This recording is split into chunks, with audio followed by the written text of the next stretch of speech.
Okay, so today we are supposed to share my story or the nunnery story in India or Ladakh or anywhere else, right? So, um, thank you for Venerable you, right? Was they are the question. They were reaching you now. Yeah. They beg me to focus, go follow, not really scattering everywhere, so it's good. Uh, hmm, let me see, how can I really share about, maybe I could just share my personal kind of story as a childhood, and then how I really came to Dharamsala, and then bits.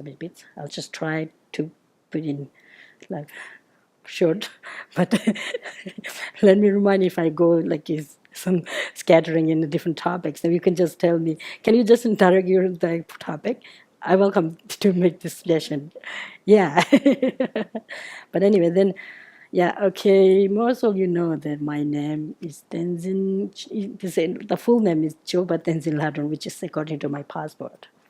And my novice ordination name is Tenzin Kalden, but it never use it because I was ordained after like more than 1 year after I arrived in Dharamsala. So everybody know that Tenzin Lhadron. And it's quite difficult to change the name. I know when they're already, custom to call it that. So I just keep that an official name. And I was born in Zanskar Valley of Ladakh, I will usually call. It's very tiny kind of villages in the Himalaya in Ladakh, northern India. So I have like 5 sisters and 2 brothers. So altogether we are 8 siblings and my parents. And I live up until the age of 13 with my family. And like from the age of 6 or 7, me and my sister, we used to go to the mountain in the summer to look after animals, sheep, goats, cows, zomo, like horse, donkeys. We used to have that, and then sometimes we, help to work on the fields. We have like most of the Sanskrit people are farmers, semi-nomad we call it. We have a nomad camp in the summer. We take the animals on the mountain, and in the summer, in the winter, we keep the animals at home.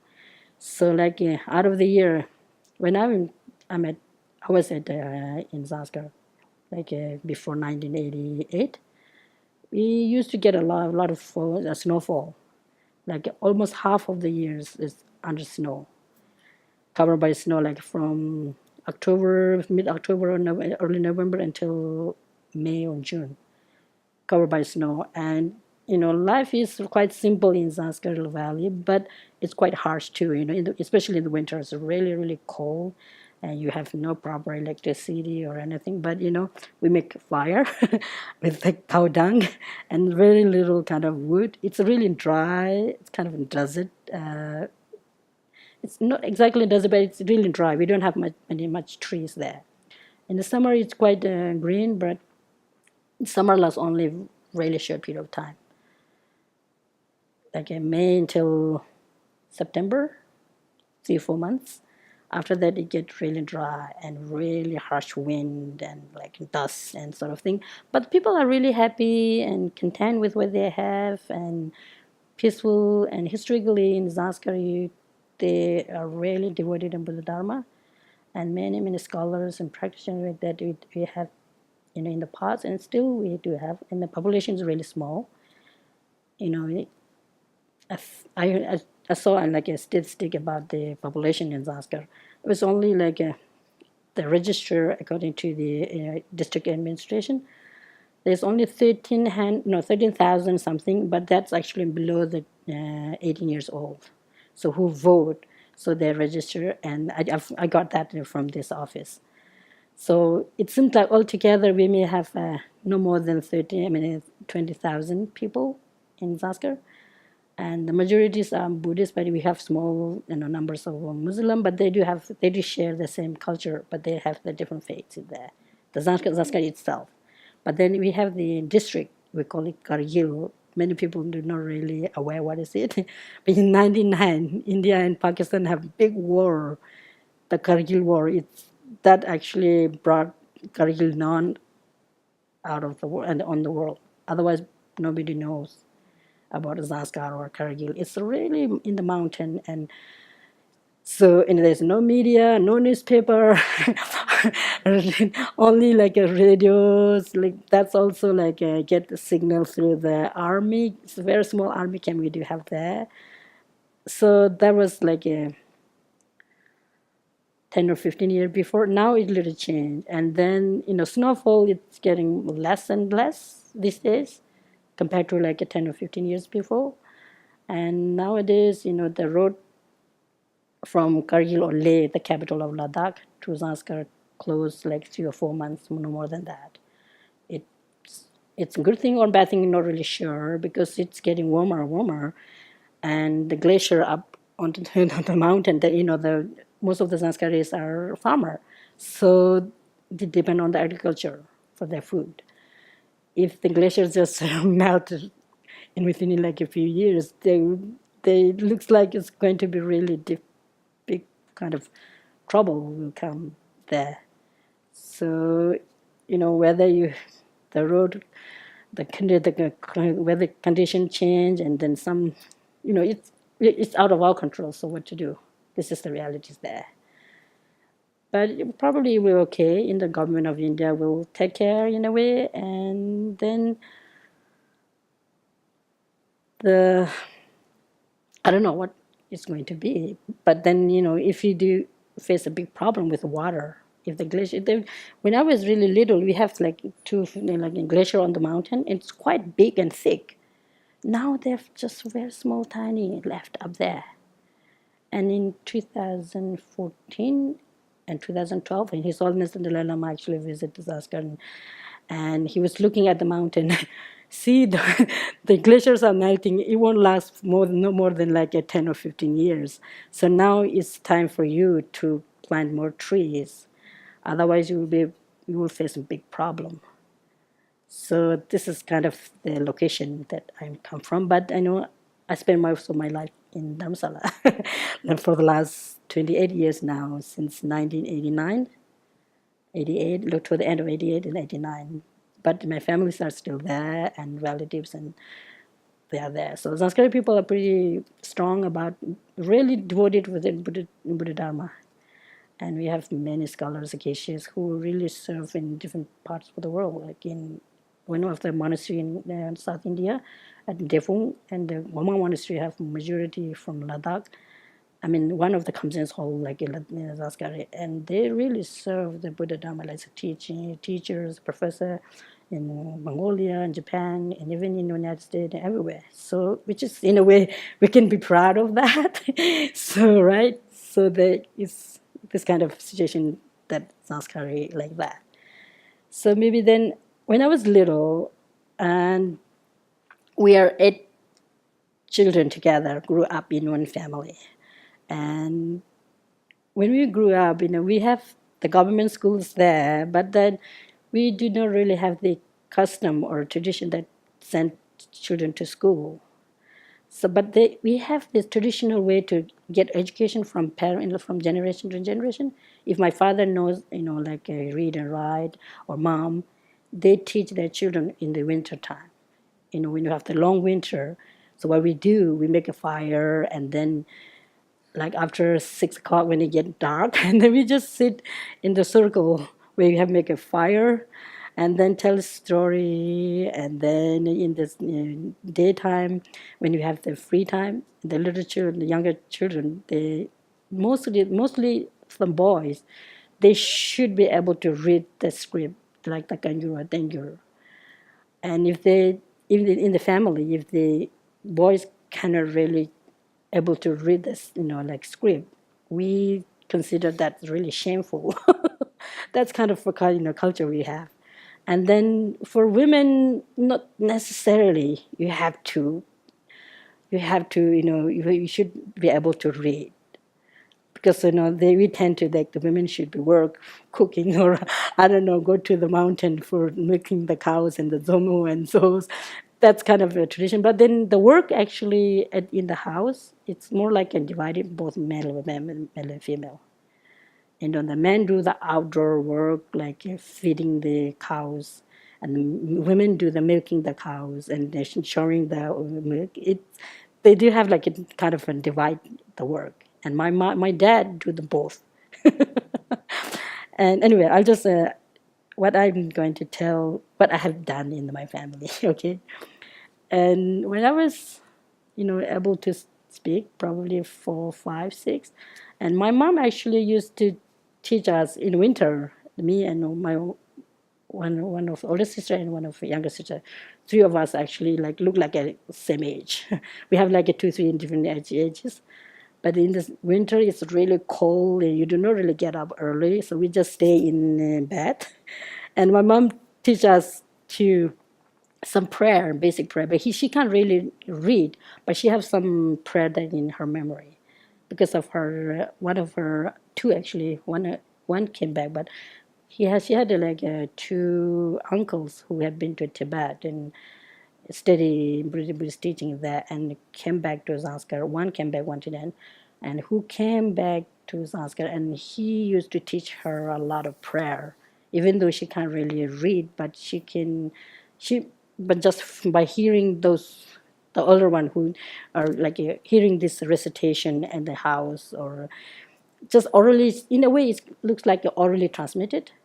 So she does the Tara prayer, and she does like the long life prayer for His Holiness the Dalai Lama, and then do a lot of kind of prayer that you do like prostration for the Dalai Lama, Penjen Lama, Karmapa, and like reciting there one verses for each high lamas, and does that early in the morning, and then she make us to memorize that we even though we don't know how to read, but then she just teach us like verbally.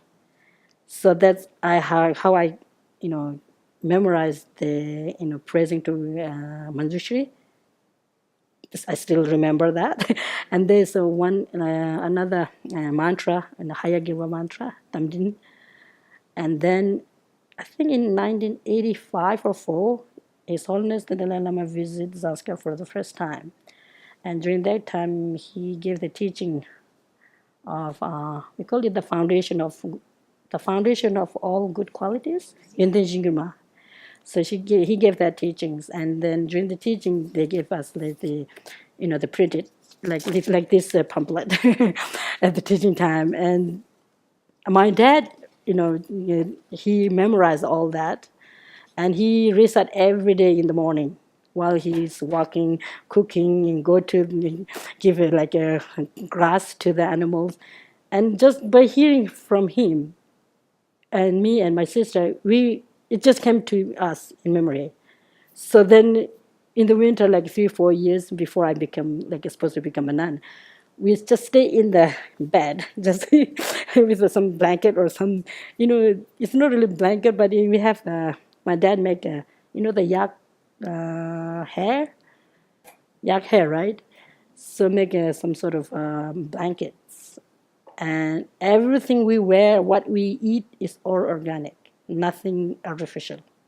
What we eat, what we wear.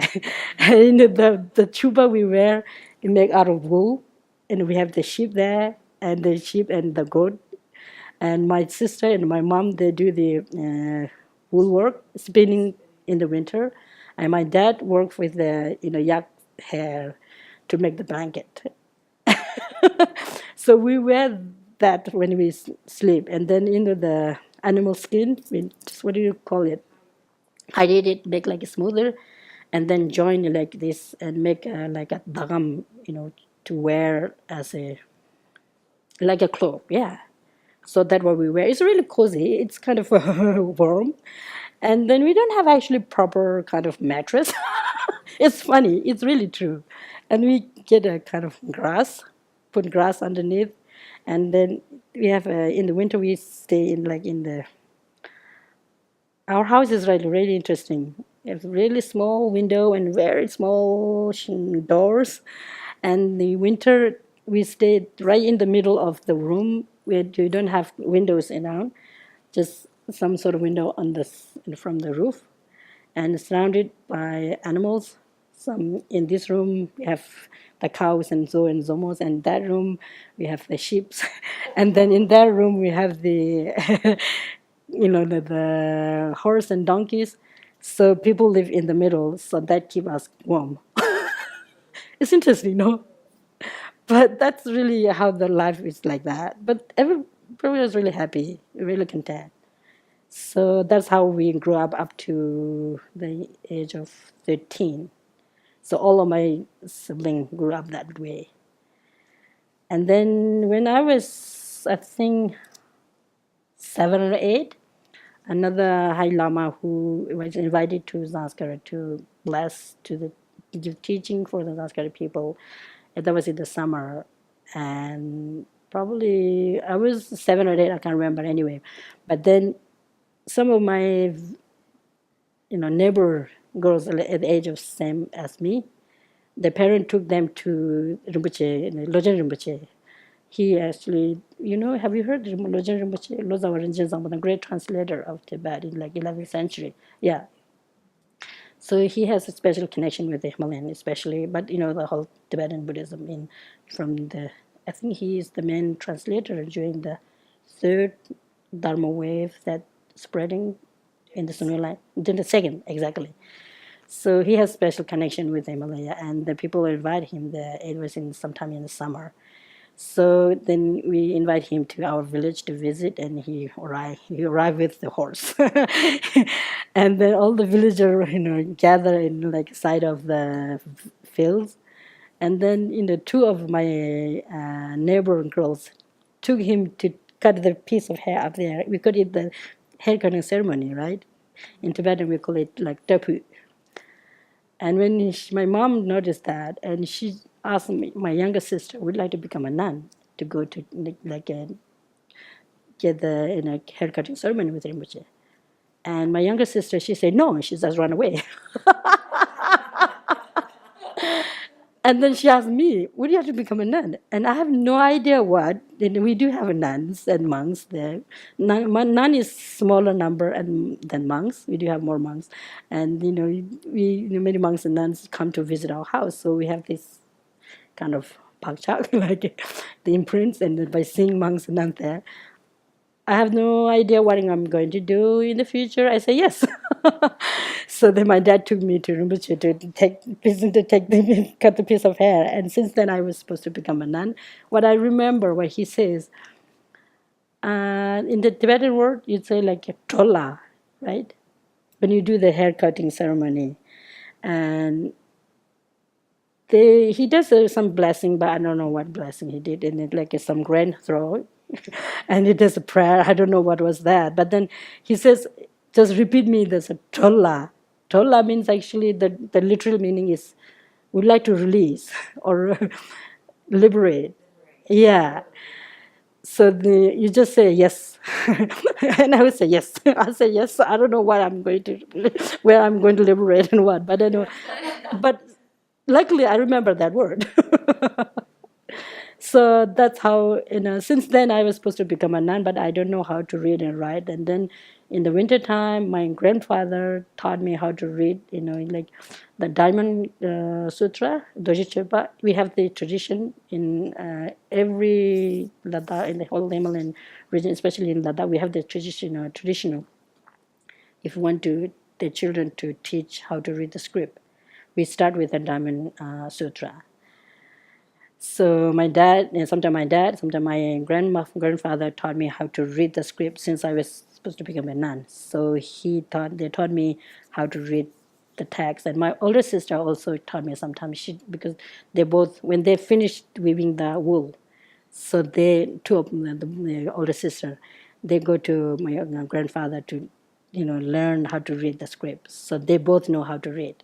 So sometimes two of the older sisters, mostly my dad, taught me how to read the text. So as I was able to read the text, we start with the Diamond Sutra, and then the next one is the Dupa. I don't know what it's Dupa. It's one of the Prajna Paramita Sutra. The Dupa. It's a sutra of collection something. But anyway, it's one of the Prajnaparama Sutra.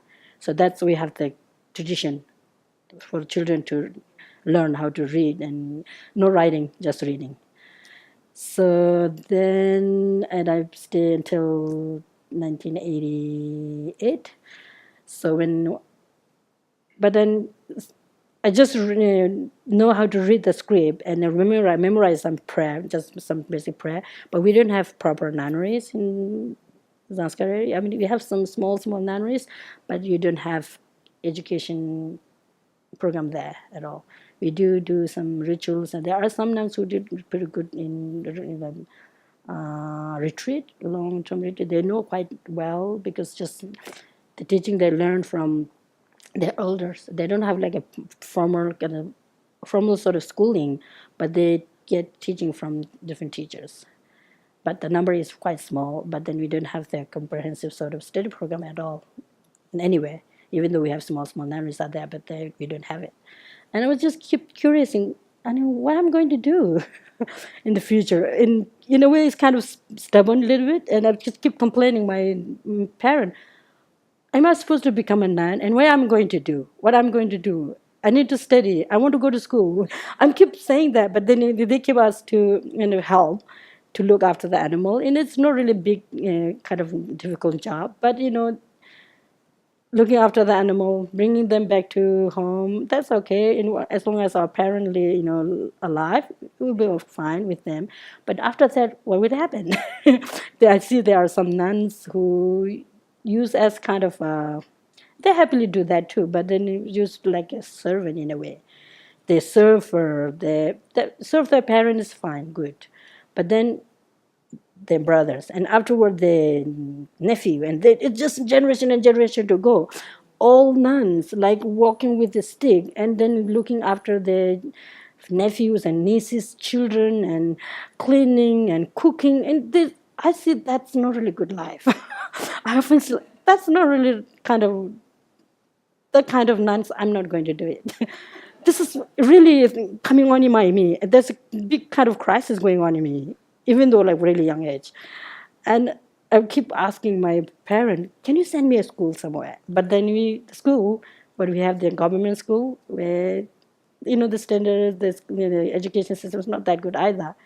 But then when His Holiness visit in, I think 84, 85 anyway, after visiting him there, and he actually suggests to the Central School for, they call it Central School for Buddhist Study in Leh, then Bagulan Buchi, in a request to the central government of India to open for the Himalayan people, particularly to study Buddhist philosophy and Tibetan language or the Budi language and Sanskrit and Hindi, English.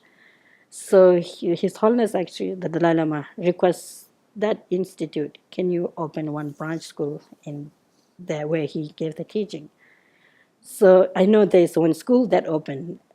He really opened, and then we have an association called the Zanskar Buddhist Association, and he asked them to cooperate with the institute in Leh. So I know there's one school that opened, and then I want to go to that school, but nobody take me to get the admission at the school. And one day in the springtime, I know in spring we get really busy because we have to plow the fields, and then animals get really busy because the stock that in the grass that we have stock in the at house, it's almost run out because it's the long winter. So then the grass is not really grow on the mountain yet. So then the cows and the yaks and zomos, they often run everywhere. So we have to go and catch them. Otherwise, the wolf, yeah, wolf or some predator, what do you call it? They come in, they can kill them. So the children get quite, they keep us quite busy to looking after the animal. So then I don't want to do all the time this work. And one day it's so funny. I just walked myself to that place where His Holiness gave the teaching where the school was open. I just went there and tried to find out if there is any way that I could get admission at that school. And I went there, and the mom, I heard that my mom cousin, who was cooking for the children as a cook, at the school. And maybe I can ask her and to whom I should ask to get admission at the school. So I just walked by myself. Probably I was 8 or 9, not really long. And I just went there, and then I saw, she was there, and asked her to whom I should ask if I want to get the admission in the school. And she said, well, you have to ask the president of the Sanskrit Buddhist Association, but he's not here. And I can ask the teacher to whom I should ask. And there's one monk who is teaching at the school. So then she took me to ask that monk. And then he said, well, I'm not in the position to give the admission, and you have to ask the president of the Sanskrit Buddhist Association. And I don't know where is he, and I don't know him. So I just come back home then.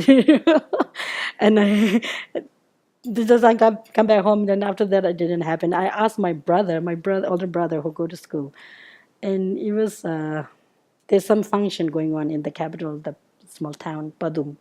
Can you ask that person that I can get admission in the school? And he went to that function in the festival. And when he come back, I asked, did you ask? He's not there. I didn't ask, he's not there. So then I stuck. I had no real chance to go to school. But anyway, then it just ended up like that way. And I was keep complaining, but I know how to pray a little bit, how to read the text, and I used to go. We have some old nuns who do church practice and some soul offering. So me and another nun, we used to go join them to do it. That's like once or twice in a month, not anymore, not regularly. So we used to go to do just puja, but other than that, I want to read and write. So then it didn't really happen. But then in 1988, when His Holiness the Dalai Lama gave the Kalachakra teaching in Zanskar, and during that teaching, His Holiness at that last day, and I didn't understand, but the senior nuns who was in Dharamsala, and at the teaching time, it's my older sister. I'm sorry, my sister-in-law's older sister. So she understands Tibetan. I didn't understand what His Holiness said. So at the end of the last day of the teaching, she came to visit our house. And then she saw me like kind of shaved hair and look like a kind of boy. Or what is she? And then she was saying, she was just there, and my parents, and they were having some discussion. What's she going to do? And she's just supposed to become a nun. And she said, if she's going to become a nun, and yesterday His Holiness actually said that if someone want to become a nun and wanted to study, you could go to Dharamsala or South India where you can study. So if you are willing to send me with her, and she can take me to Dharamsala. And then my mom asked, would I have to go? Oh, yeah. That was good. So that's how really, then I came with her. And her brother was, in charge of taking back His Holiness attendant and Namgyal monks back to Dharamsala. So they have a book a bus. And she asked her brother, can two of us fit in that bus to go to Dharamsala? So it was just happened in one day. And they were having this discussion during lunchtime, and then in the evening, we just packed and come with some sampa, and that's it. Some dry cheese, and that's what. So then we came to Dharamsala sometime in August. So then when you arrive in Dharamsala, so now it's just Dharamsala story. When you arrive in Dharamsala, and she used to the nun at Gandanchili Nunnery, but somehow I'm not sure why she left the nunnery and she was staying in the mountain just doing her own kind of practice privately. But even though she took me to Gandanchili Nunnery, there's only one nunnery in Gandanchili at that time. She took me to that nunnery to ask, she asked the, I don't know, secretary or the in charge of the nunnery, can she join at the nunnery? And then they say, well, you can give your name, you can be in the waiting list, but we don't have space right now, so you have to wait until December. So come back in December or January, so then we will see. Otherwise, right now we don't have space. So then I stay with her for a couple months, and then when it wasn't really sure whether I really get admission at Gandhachuli or not, even in December or January, because they were saying they were expecting some numbers of nuns arriving from Tibet. If they arrive like huge number of from Tibet, then I won't have space there. So what I'm going to do then? So then she heard that Karmalisha Tsomo, who founded the nunnery, Jamyanchuli nunnery, and she took me to her. And we heard that you are going to you are going to create a nunnery and study program for nuns, and we'd like to accept her join at Jamyanchuli. So then she said yes. She was looking nun, I guess, at that time. The Jamyanchuli already started, and before, couple months before, with some old nuns came from Tibet, Eastern Tibet, like Tibet, come, and few from Zanskar who have studied like few months studying philosophy with Chadur Rinpoche. And then when the road opened to Zanskar, all the older nuns, they went to Zanskar to receive the Kalachakra teaching. And then some of the older nuns who came from Tibet, they are quite old actually, like one is actually over 70, another one is like 45 or 50 somewhere.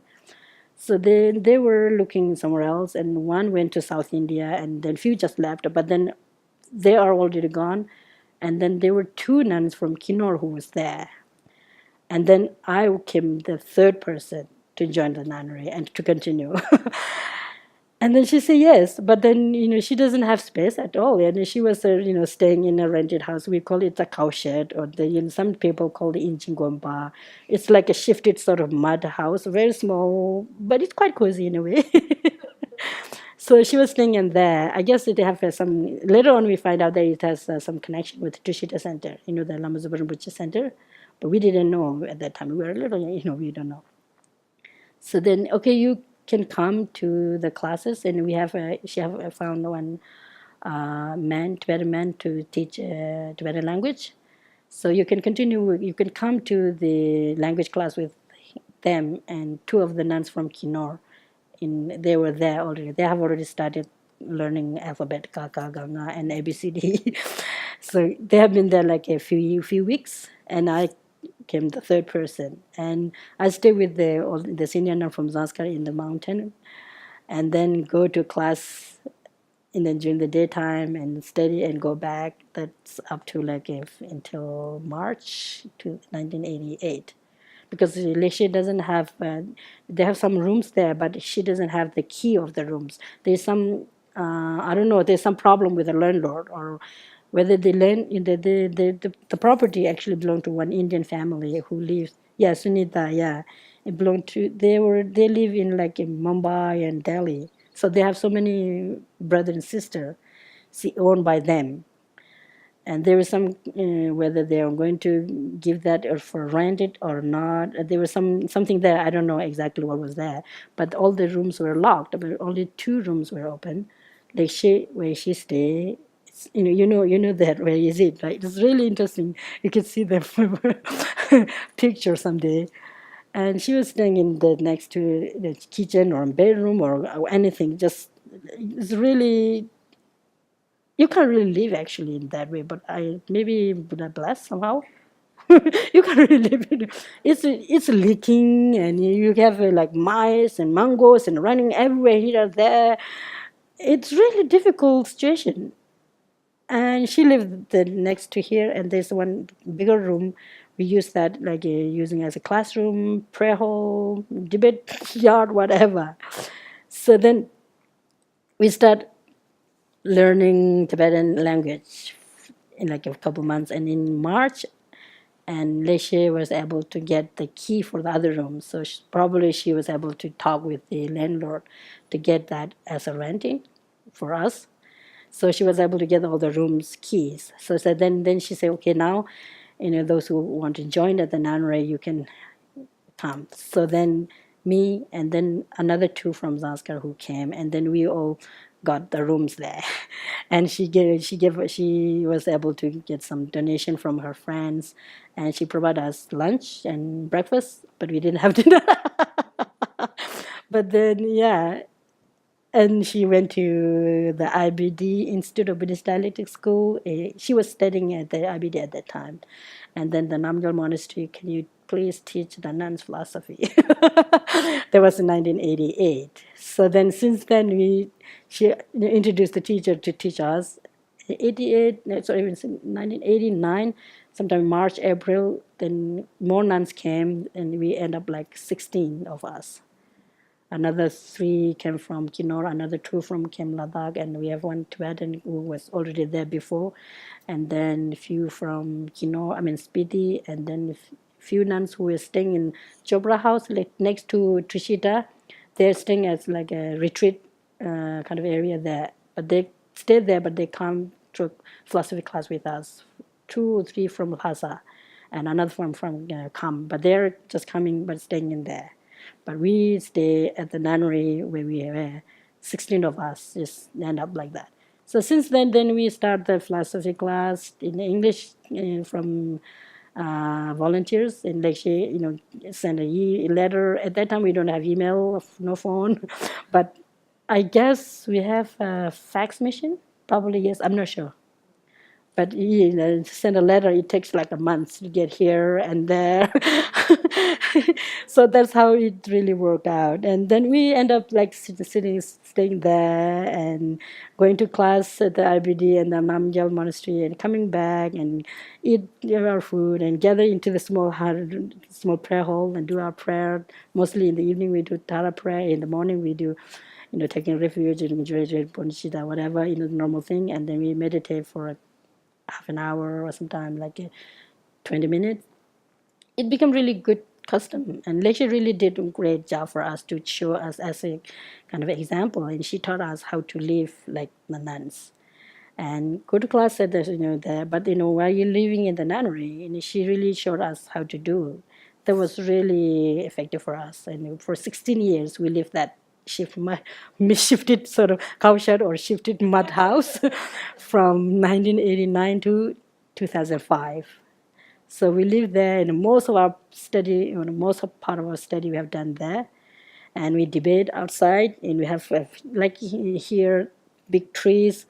We just go under the trees, and in the morning and evening. But when it rains, it's really difficult. But then we have to just squeeze into the small prayer hall, much smaller than this.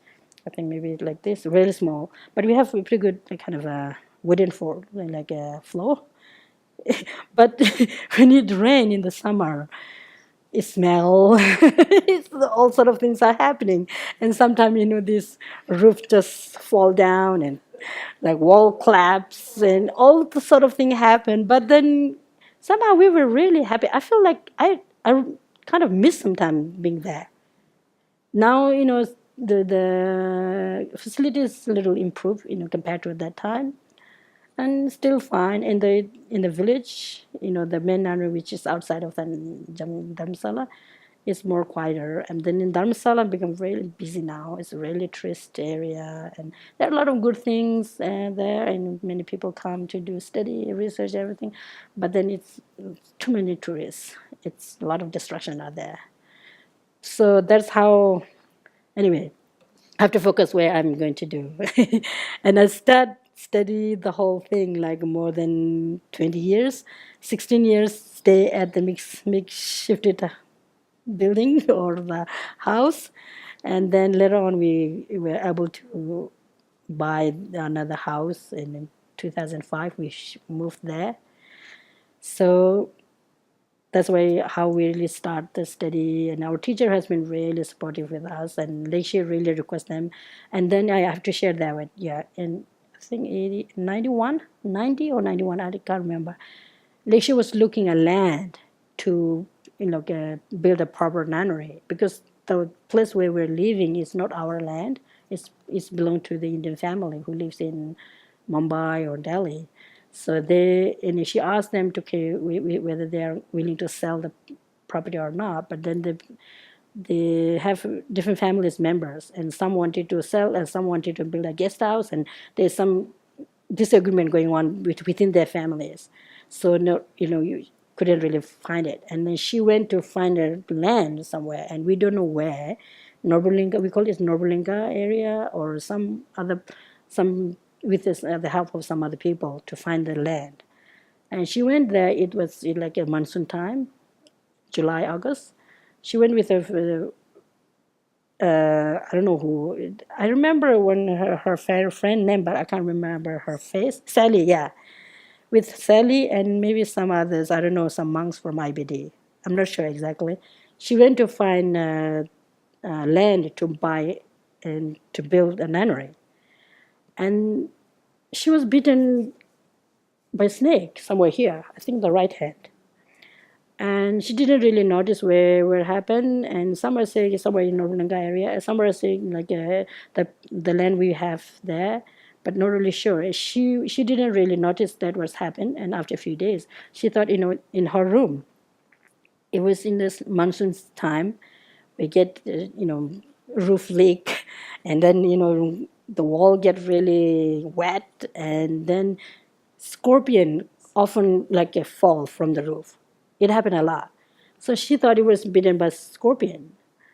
But then, the Delhi hospital, very small hospital, and her arms was really swollen like this.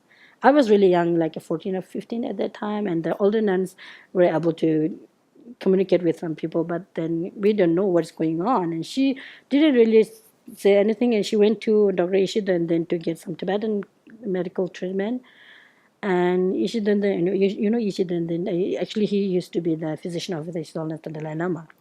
And she got some medicine from the Tibetan doctor, but and stay for a couple of days and working. And then after a few days, it became really serious. It was really, really swollen like this. And then few months from after a few months from IBD came, and then 1 month from Namgyal Monastery. Tenzin, the one who is organizing his holiness visit in San Francisco, in California, he is the one. Like she used to teach English for these monks, so they know well. And then Sally, and there's other one, Erica, I think. Erica, there's another one. At least she has a friend. Her name is Erica, but I can't remember her face now. So two of them took her to Delhi Hospital. And then at Delhi Hospital, they can't do much. They were just trying to do, but it's getting really, really serious. And after some time, Erica and Sally, they took her to Delhi. And when you get to Delhi, and then the doctor in Delhi, they said she was bitten by a snake. You never know, but then it's really, really poison. She was really lucky that it didn't really spread to the heart. It was really almost all over here. And a couple of weeks she had to stay in Delhi, and then after some time her mom helped for some funding or some, I'm not sure. And then she had to go back to the state in Hawaii, and she had to go under like a 3 times surgery and cutting all this, all the flesh just rotten. And they have to cut it off and then replace something else, and we don't know. And she used to write, she's so brave. She used to write like letter to us with the right hand, left-handed. She can't really use her left hand, because it's there's a surgery going on. It's really for 3 years, I think, 3 or 4 years. But she, through Sally, and she write a letter to us and ask her friend continue to send some money for us to have the food. So that's how we survive up to like 93 or 90 to 93, I think. I can't remember exactly the year, but like 3 or 4 years, she couldn't really come back to in India because of her health. But luckily, she recovered from that. It almost died. It almost died. But she was really lucky that she survived. And then she did her PhD in the University of Hawaii. Hawaii. So she continued to support us for funding, requesting her friend to get some funding and buying the land. And, it's in a serve as the director of the nunnery until the year 2000. And even though she stay in the state, but she sent us a letter. And communication these days is much, much easier compared to that time. At that time, oh my God, you can't really, phone call we don't know, and it's very expensive. And then like out of 16 of us, our English level is also not really good, and then we often not really find people who could help to write a letter. We have to, if she sent a letter to us, we may have to wait on like a week or a couple of weeks to somebody to help us to write the answer. So, but anyway, communication was a big problem at that time. But anyway, still it worked out. And 93 or 4, she was able to come back to visit us, and then it continued. The nunnery start continue growing, and then the property we bought is she asked some friend to help to buy the land. So then we bought it, and then now we have pretty good nunneries there. And the nuns, the number of nuns, it added up like from 16, and then the second batch who came like in 90, I think 93, like 25 of them, and then slowly it just ended up. Now we have 140, more than 140 nuns and some lay women. So that's 100, I think 140 something. We are receiving new nuns this year, and I'm not sure exactly the year. And Tenzin, the secretary, said they're 140 now. Beautiful. It's really big and really quiet, and out of the town, and very very quiet. It's quite some kind of hot in the summer for a few months, April to until the monsoon season start. But it's really nice. So that's how Damian Schilling, or the nunnery where I grew up and educated, got all the education and everything. That's how I'm in Dharamsala. And then the nunnery in Ladakh, it improved. Maybe I just give a brief information about the Ladakh. And I have a friend named Dr. Tsiring Palmo. She goes with the Tsiring Palmo. And she educated in the Tibetan Medical Institute in Dharamsala as a traditional herbal medicine doctor. And when she finished her study, and she went back to Ladakh, and she became a nun after she graduated as a medical doctor, and she started the Ladakh Nun Association in 96, 96, yeah. And then she's working with the nuns now since then, now like at 96 to what, I don't know, nearly 21 years now. So the situation is improving now. So compared to like 15 or 20 years, it's improved quite a lot. Yeah, she what she did was she first she did a survey all the nunneries and the existing older nunneries, and then she's trying to like revive or renovate the old nunneries, and then if there is some location where you needed like you create a new nunneries, and they were able to create new nunneries there. So there, and then what she did is she's first thing that many of the younger nuns, if she just wait until they have good kind of building and facilities and everything, then the times goes them. What she do, she do the survey all the nunneries, and then just ask the younger nuns where they want to go, what they want to do. So what she do is she send nuns to different nunneries in India to study, and in Varanasi and Dharamsala in South India, and some who wanted to study medical and become a medical doctors. And she sent some to in Varanasi, and some in the Central School for Central Institute of Buddhist Study in Cholamsar to study, in the modern education. And she tried to get like a sponsorship or hostel facility or transportation costs and help them. So she's been really successful since '96, and now she's been quite successful sending them to different. Yeah, many of. There are numbers of them come back actually. Two, I know that two who have completed in Varanasi, and they came back to Ladakh, Leh, and serving in the administration. And there are 8 of them who have graduated from the Central School for Study, and some who she sent to Jamyan Chuling who finished and teach the younger nuns. And then some of them are like serving as a teachers, like language teacher, mainly language teacher in the small nunnery we have. And most of the nunneries, the monastery in Ladakh area, we have from branch school of the Central School of Buddhist Studies from the center. It's funded by the culture affair, the Minister of Culture Affair in central government in India. So they have like one or two permanent teacher who teach Tibetan language and Hindi, Sanskrit, and math, and Buddhist philosophy as well. But so philosophical study is not that strong. It's more like a normal school.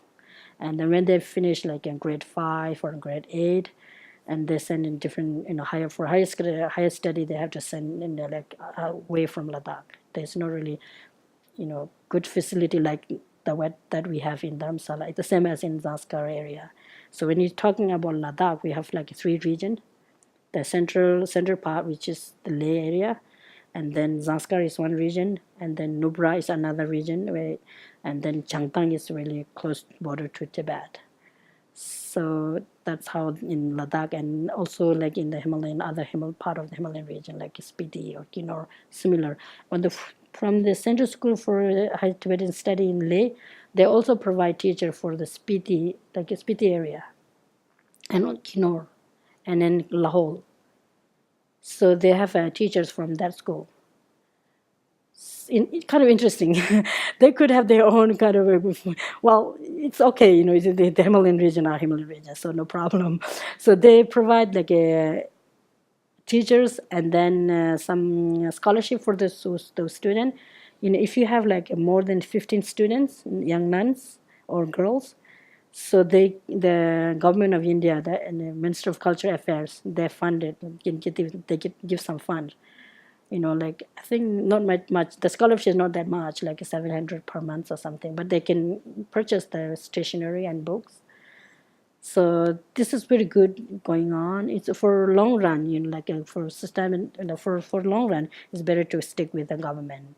So then we can have a qualified teacher. And sometimes, people who have like a certificate or the degree that recognized by the government, but their education level is not that good. And when you're talking about the Buddhist studies, understanding of Buddhism, but they may have good language or math or others, but they don't have that much. And those who are in graduate as a Geshe or Geshe Ma these days, we have this degree, but that's probably not really recognized by the government. It's a unique sort of degree we have, right? Some cases there are optional sort of recognition you can get if you get like a strong kind of recommendation letter from some people, like a Solinus or some like a well-known kind of office post holder. Otherwise, the recognition is not there. But then you really don't need the recognition in a way. But then if someone want to have a salary, then you have to have the recognition. You have to have the recognition. Otherwise, you can't really work. But but you can work in a private school if you want to be a teacher. We have numbers of private school who they know like a common like lay students. They are taking special interest these days to study Buddhism in Ladakh. It's really strong. That's really really strong. I saw last year when they have they call it the Yarche Chembo in like a summer debate session. One of the monastery they organized. His Holiness actually came for 3 days to preside in the the former Ganden Tirumuchi, and he really paid attention to revive and preserve the culture and religion in Ladakh areas, particularly the whole Himalayan, but especially in Ladakh.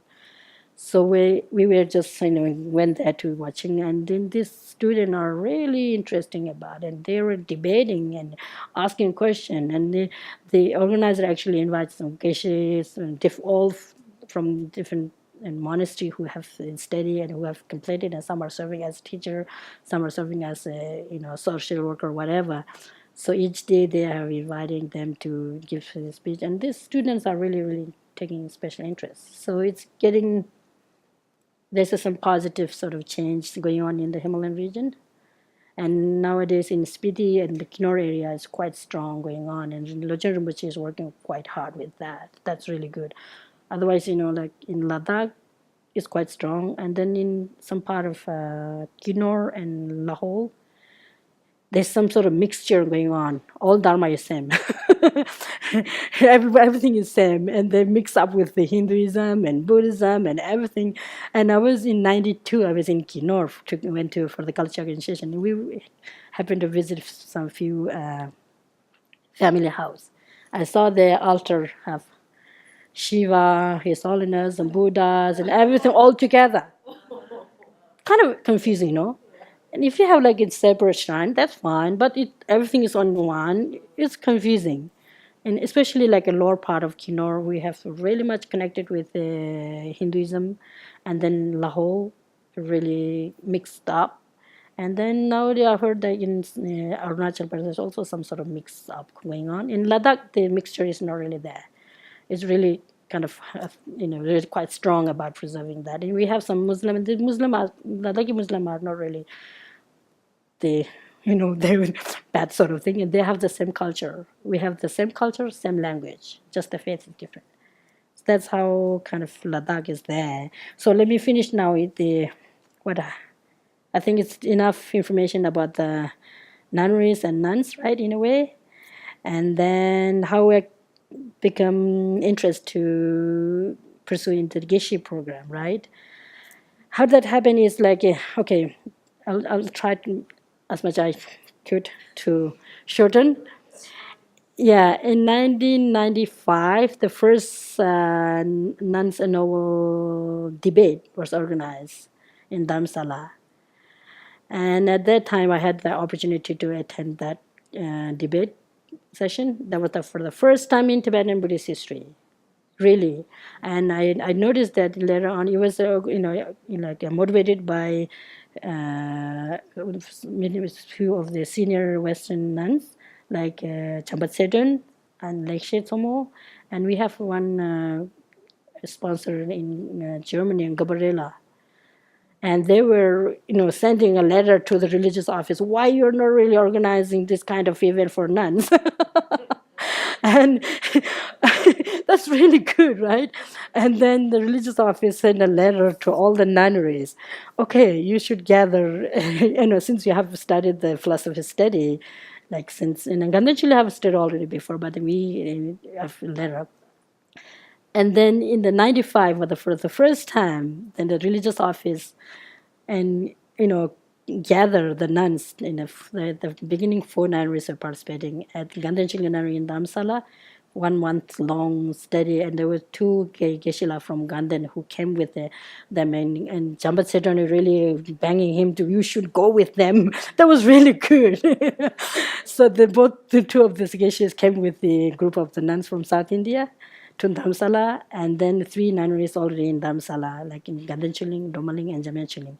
So we gather for 1 month, study together. And sometime in the middle of the debate, the religious office organized to have the first day. I think His Holiness only personally mentioned. I'm not sure whether they requested him or His Holiness told them to do. You should do a debate in front of him, like we call it tamja, like in group debate.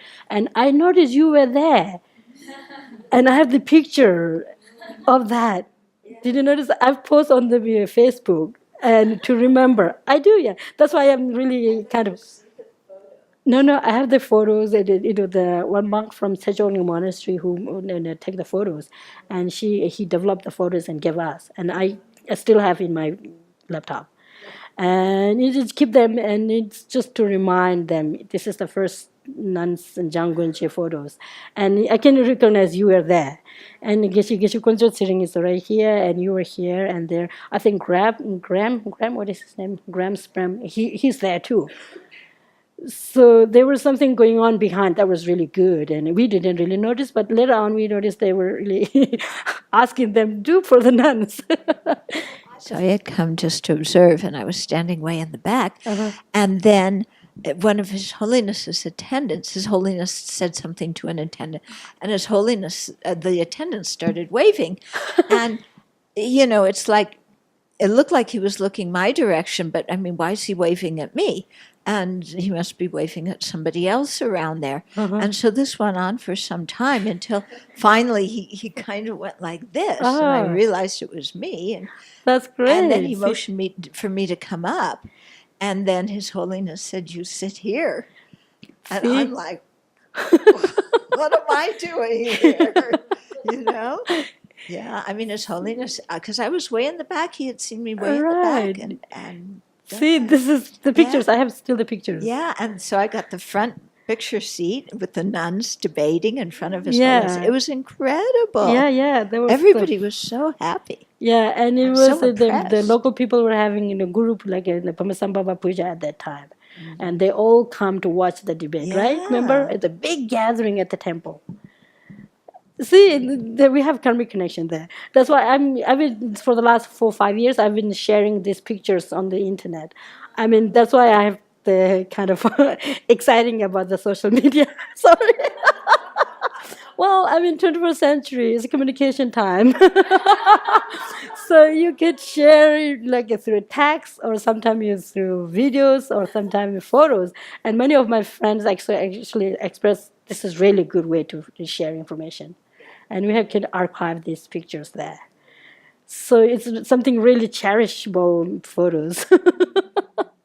So that was the moment that, and then the day before we did the debate, like 3 4 nuns from each and every debate, and then the next day he called come to the into the palace, and then we had a special, like an audience, private audience, and then he gave like more than 40 minutes advice, and he says what you are going to do, study this and this and that, and then study the philosophy, the understand the Buddhist teaching is very important. And when you finish, those who want to just devote yourself to practice, meditate, you may not need the, like a certificate or degree or anything, but not everybody will be able to do that. So in those who wanted to graduate as a Geshe, at that 95, he said, after like a 15 or 20 years later, you like young, or we are quite young at that time, like 17 or 18, you will be ready to become like a graduate as a Geshe-mas or Geshe. He didn't say Geshe-ma, but Geshes. So we have to think from now, and then he was pointing to the teachers, probably the teachers and the religious office, maybe take the lead or take the responsibility for that. And he meant like give us really detailed advice and what will going on in the future, like in global level, and how the Buddhism will be. And so that really stuck in my mind, really kind of strongly. And since then, I thought I'm going to do that. And no matter whether I should use the degree or not, I'm going to do. I need to finish it. I'm going to do that. And since then, I just keep in my mind I'm going to do it. And so that's how I did it and finished. And not only me, but like 20 of the nuns who graduated in December last year. I think 15 of us are like classmates, and some are like a junior, like a second batch. We are among the first group or the first batch, or out of the 5 6 nuns who are participating in this vocation program. So I'm really happy to that we have fulfilled in a way that, and this is something His Holiness really looking from long time. And every time when we have like a public teaching in Dharamsala or in South India, wherever, he always mentioned about the nuns. You should have the same opportunity, the same, equal, degree, or whatever the facilities that the monks have, the nuns should have it. So she is the main person who is really like driving first, what do you call it? And then we have any other friends, teachers, all the kind of collective effort. The nun situation quite changed now. And then, I think it's in the future. We have, like, we finish it, but then it doesn't mean that we have done it and go away. So we have more responsibility, bigger responsibilities, and then there are a lot of opportunities as well. But then whether we will be able to use the opportunity correctly or not, it's up to us, right? So I think the future is really bright for all of us, not only the Tibetan or the Himalayan or the Bhutanese or the Mongolian, for the international level. The more and more people are taking special interest to learning Buddhism, especially the Nalanda tradition or the philosophical system that we have. This strong kind of traditions are there. European, American, whoever have the interest, it's open door for all of us, right? So in a way, we have done pretty good. thank you for everyone who have really support for long times, many years.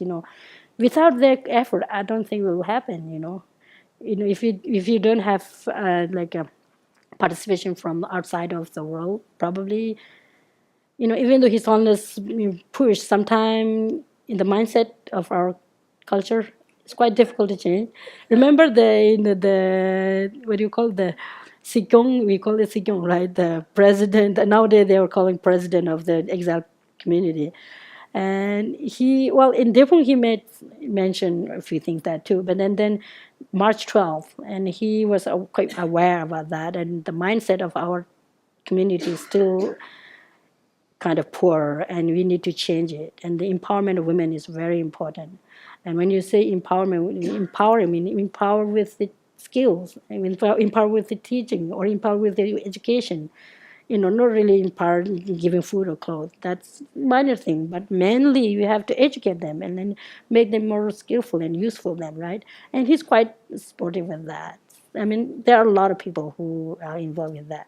So the future is really bright in a way, I think.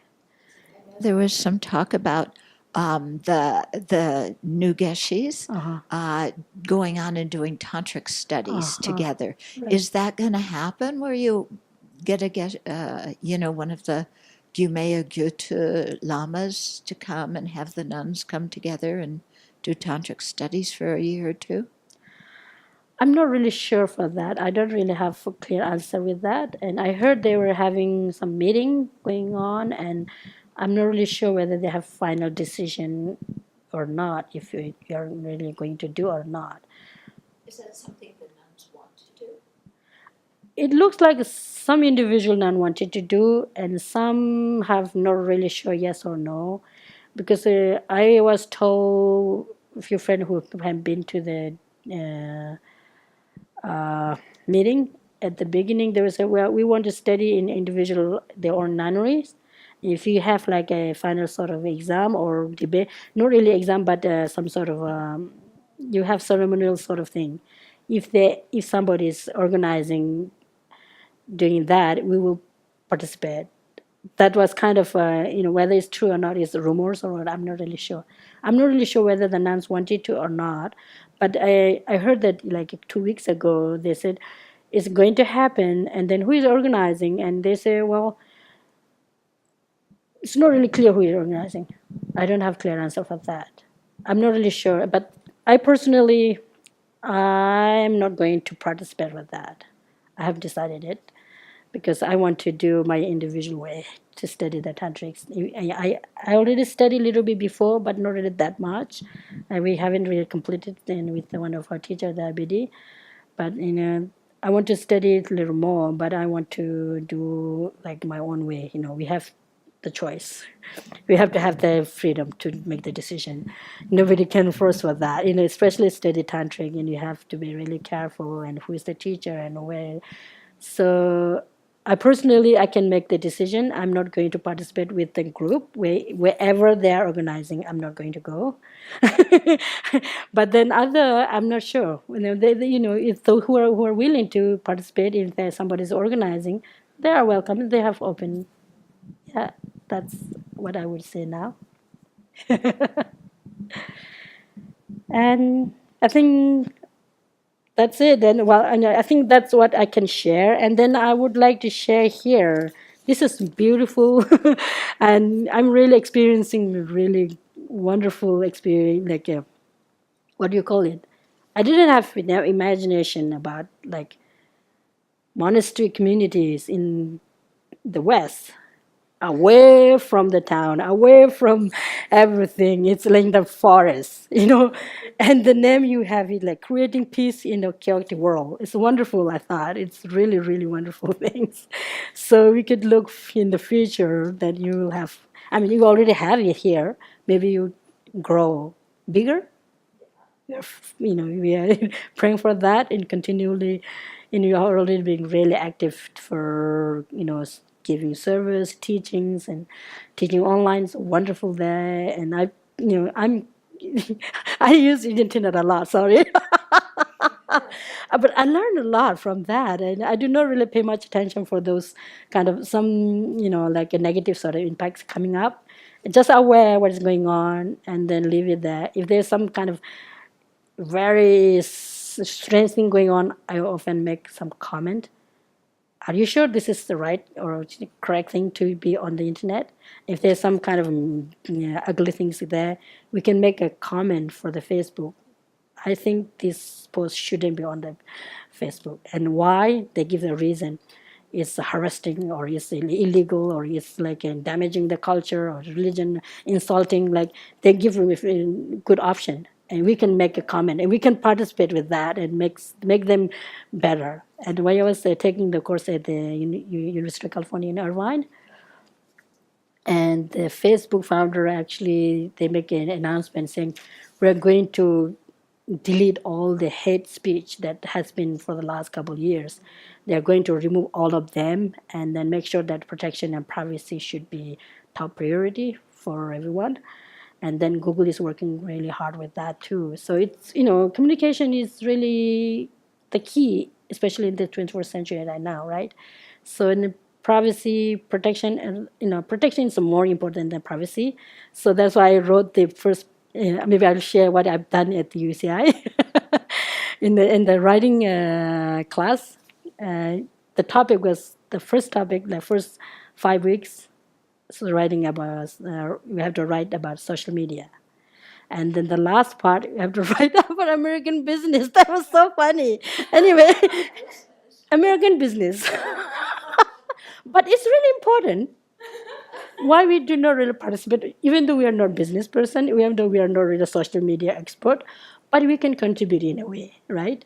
So why I try to write, the time was quite short, but anyway, I wrote about social media, the positive part of using social media. I tried my best to write. And then the business, I didn't really use the American business particularly, the global business. Because in the business everywhere, not only American, right? In the China or Asia or Japan, I don't know, in Europe, you have the business there, right? And I just tried to focus on the role of ethic in business.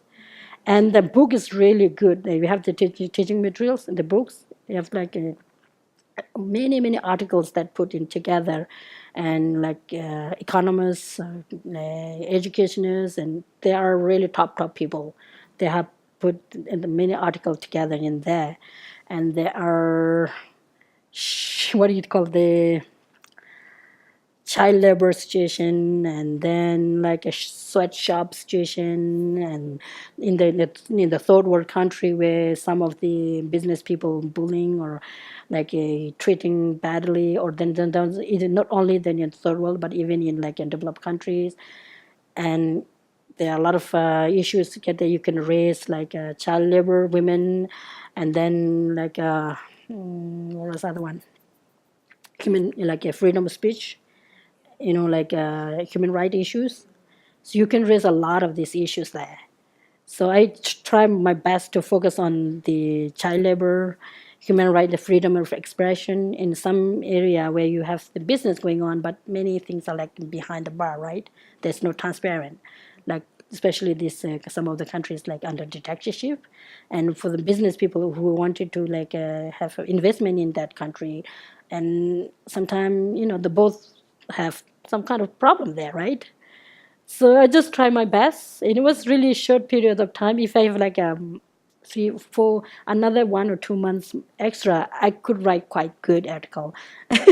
But that was I have done. And it just English language, yeah. But the professors are really kind to give us guidance, and I did gain quite experience with that. So that's what I've done, and that's why how come this conversation, because of the photos. I've been sharing our photos in Debung when we have the lunch with His Holiness the Dalai Lama on top of the Debung monastery, and the photographer, the French photographer, and he have loaded on the internet the full file, like the 21st and 22nd and 23rd, both files are there. And I asked, can I share these photos? She said yes. you're welcome to share it. I have been picking up some of the photos and on sharing with friends on the Facebook. So it's many people are taking it as a positive understanding, not really misusing. It became really good communication tools. We have a Just to get aware. we have a question from online. Oh yeah. Saying, what are the nuns, and particularly the Geshes, thinking about Bhikshuni ordination? Or sorry. What are the nuns in general, and especially the Geshes, thinking about Bhikshuni ordination? Oh, okay. I can't really say the other nuns what they're thinking. I don't know. I really don't know because what they're thinking, right? And I personally, I don't know either. But the thing is, what I could say clearly, we have the Bhikshuni in Dharmakutta tradition, right? Already there, like has been there for 1,000 years, and we respect as a Bhikshuni. There's no question for that. Not my individually, no, it's there. We have there, and even His Holiness said many times, right? So we have been already there, and then those who are like a follower of the Tibetan or the Mulla Sarvastivada tradition, and I think His Holiness the Karmapa have special. Uh, he's starting in those who have interest to take ordination. So it's there. So about the Geshe, I'm not sure. I don't know whether they want to go or not. And I personally today I can't really say yes or no. I have no much kind of what do you call? I don't really know yet. So I need to further study or something. I'm not going to do research but I'm not sure. Yes or no. Just frankly answer, I'm not really 100% sure right now. So that what I say. But then those who have interest and those who want to take, it's welcome, and we really appreciate them. So that's really something really good to do it. Something benefit for them, and just something that really beneficial for the Buddha Dharma, or in general for women. So I really appreciate for them. But I personally, I'm not sure. Yeah. And so, can you talk a little bit about what your plans for your life now is going to be? How are you going to use what you have built up for yourself? Yes. Okay. What I'm thinking of going to do is now, I have special interest to participate in the science and spiritual dialogue, and I've been few science workshop, and I don't have that much in background, but I do have some idea what science talk about. And then that's one thing. And another thing is I have interest to teach for general public, like mostly like students, college student or like high school student who have interest in Buddhism, like introductory Buddhism, or maybe not only just Buddhism, but like a secular ethic that His Holiness often repeatedly talking about, right? So in the psychology department, you could have like this teaching, like promoting human values or promoting the what do you call it, like discipline, like ethic, the human ethic, without touching with the religious belief. So I have that interest in there. So the group of geishas who have created like texts that drive from the Buddhist philosophical text and then put into like a more like mainly on secular ethic, or you call it secular ethic, but talking about how to promote the good values or good ethics in human society.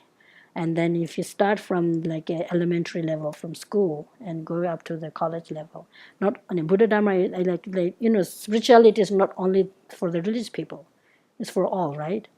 So that's my interest. So I'm looking forward to working with that, and I have to see whether which place and where would be the most suitable for me. Probably India, and it could be in different places. See, promoting compassion, loving kindness, practice patience, all these good qualities. How could you really promote that in human families? And you don't have to be like a religious person in that sense. It's like universal, right? So I have really strong interest in that. So the books are already like published in Tibetan language, and then the translations are going on, like in English, Chinese, Korean, so many different languages they are translating in there. So that will be really helpful for, like, we're talking about the world peace, harmonies, happiness. So how could you really do that? And if you work with the children and college students and monastics, if you put all our effort together, we can create something really good one.